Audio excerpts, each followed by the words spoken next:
see the bigger picture, and the bigger picture it looks very good. So yeah, we have to catch up in certain positions. So get the injuries back, and also the strength of the squad and the transfer windows. And you see there are many good players, and real high potential players.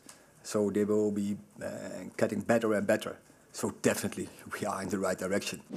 That right there was Erik Ten Hag speaking after United's 2-1 defeat to Fulham yesterday. A total defeat, 10th of the season. Things are not good.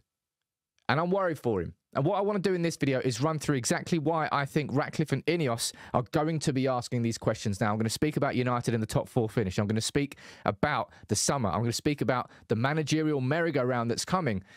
And the fact that INEOS and Ratcliffe, I don't think they're going to wait. And I'm worried for Ten Hag. And I want to explain exactly why. I'm going to step back as a fan and try to put myself in the shoes of Ratcliffe and INEOS in this video. You can let me know what you think in the comments below, but it's hard to articulate this in a live show. Now, Ten Hag, look, Ratcliffe has said this previously. Earlier in his big interview, this was one thing that stood out when he talked about the environment of Manchester United. I would say, in respect to the coach, is that if you look at this last 11 years, you know, Manchester United has had quite a few coaches.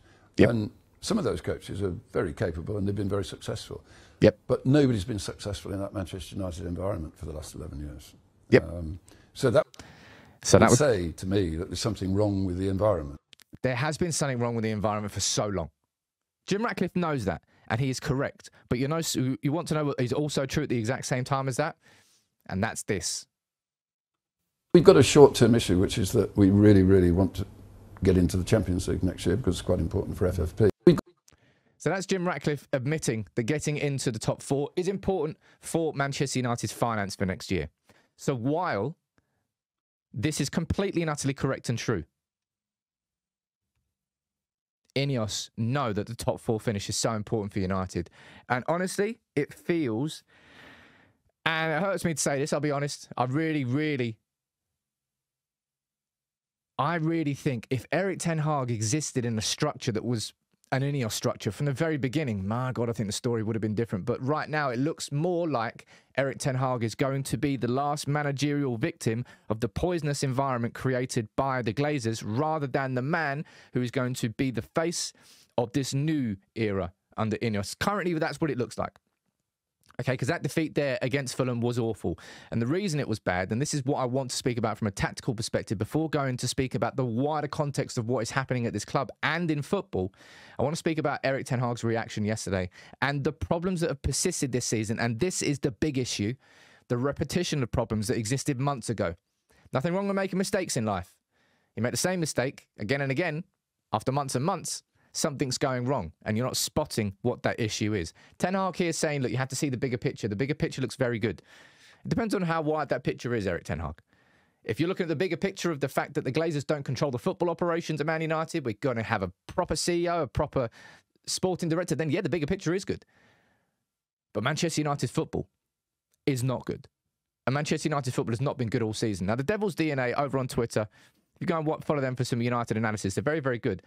A real sort of short-form explanation here of the problems that have existed in Manchester United's just overall team this season. The high-pressing structure and the poor, you know, setup of it. The rest defence. Man United on the transition. A deep block that invites shots. And look, when you look at that game yesterday, look at this screenshot here. Okay? You've got one defender just off screen here. You've got 2, 1, and then you got 1, 2, 3, 4, 5, 6, 7. That's 7 attackers.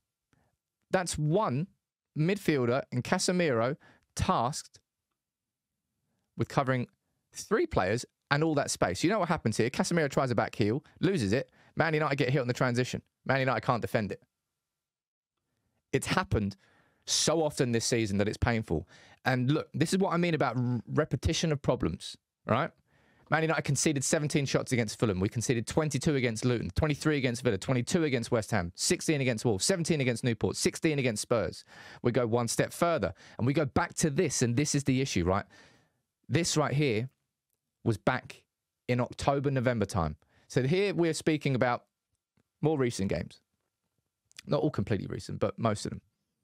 Man United conceding shots left, right and centre. And we go here, back in October, November, where United conceded like 71 shots in 4 games. And actually, it went up to 93 shots in 5 games. Right now, I believe we've conceded 100 shots in our last 5 games. And Manchester United, overall this season now, one second, I'll explain that in a sec. Man United have conceded 435 shots in the Premier League this season. What we are seeing from Erik ten Hag, and this is the issue, is repeated problems in structure and seemingly no changes. It's a resolute feeling that if we continue to do what we're doing and we wait until the injuries come back, it will work. Now, when Martinez and Shaw came back, we did play better. Yeah, we definitely did. We were still conceding shots, but we were winning games. Erik, man, the injuries are going to be there. We have had a particularly bad run this season. And I believe, again, that's part of why Jim Ratcliffe and INEOS, probably when they came in, like, you know, let's wait and let's hold. But injuries are always going to be there. And I go to this little chart here now to explain. This is defensive quality. This axis here, opposition penalty box entries, and this axis here, opposition deep entries. The further to the left you go, the worse you are. The further down you go, the worse you are. All right? This is a sort of reflection of how good or bad a team's high press structure is, and also how good they are at defending their own box. What do you think Manchester United are? Can you see Man United? There's Arsenal up there. There's Leverkusen. There's City. There's Real Madrid. There's Atalanta. Yeah. Man United are down here. Next to Gladbach, Burnley, not too far off. Almeria, Werder Bremen, Lorient. Man United's just a whole setup this season under Erik ten Hag has just not been good enough. And that's probably the biggest issue, and why I say that I think he's in trouble is because of the repeated problems that existed in October, November, and that are now existing still in February time. He's not changing the structure because he truly believes that this structure will work. Whereas we've seen on so many occasions this season, how open this structure actually leaves us. How our rest defense, so of your rest defense is how your defensive setup is when you've got the ball and you're in attack. And that's been one of Man United's biggest problems this season, is when we lose the ball in that situation, how easy it is for teams to come at us. And the fact that we are still continuing that problem, and we've conceded more shots this season than anybody apart from Sheffield United, has me worried for Ten Hag. And this is the thing, right?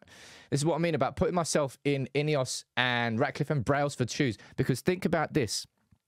I was thinking about this yesterday.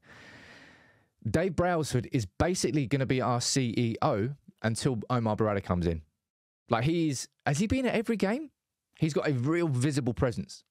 It feels like he is the man on the ground until Omar Berrada comes in. And it feels like he is probably going to be making these decisions. And this is where I think, look, INEOS have been very efficient. Berrada's in. We're going to get Ashworth. Maybe you're going to get Jason Wilcox in. And we'll probably get someone like Julian Ward to come and be the head of recruitment too. He's been incredibly efficient so far, Jim Ratcliffe. Okay? And this is the big thing on top of all of that. If you just look at internally at what Man United are doing and how we're changing, then there's going to be a decisiveness about how we're acting in a way that there wasn't before.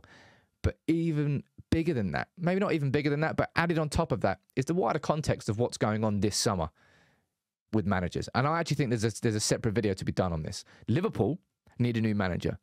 Barcelona need a new manager. Bayern Munich need a new manager. That is 3 of the 5 biggest clubs in world football who need a new manager this summer already, and we know that. That feels unprecedented. Has that ever happened before? Let alone if you then get Man United also looking for a manager in the same summer. So there is potentially 4 of the 5 biggest clubs in world football, minus Real Madrid, all looking for a manager in the same summer. Add in the fact that this is also true. We've got a short-term issue, which is that we really, really want to get into the Champions League next year because it's quite important for FFP. It's important for FFP. All of these things combined for the fact that if Manchester United were to sit and wait until the end of the season, all the managers may have gone. Ruben Amorim, Julian Nagelsmann, Xabi Alonso is a pointless conversation. He's going to go to Liverpool or Bayern Munich. Let's step away from that. Let's not waste any time. But other clubs are going to be sniffing around big managers.